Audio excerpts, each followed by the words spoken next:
Ciao ragazze e ragazzi, al secondo serale di Amici purtroppo a lasciare il programma è la ballerina Talisa, la diciottenne che è anche più giovane di questa edizione.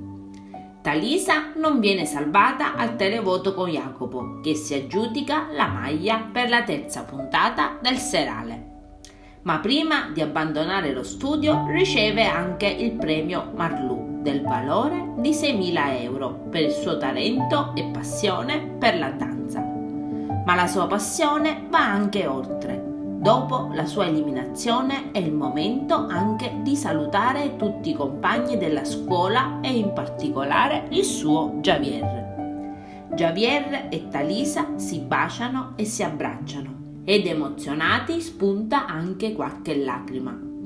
E dopo aver abbracciato tutti i compagni, in particolare tra le lacrime Gaia, Javier l'accompagna alla porticina per gli ultimi saluti e mentre Talisa gli dice di volergli tanto ma tanto bene e gli augura di vincere Amici, il ballerino Javier gli dice che si rivedranno presto a Milano.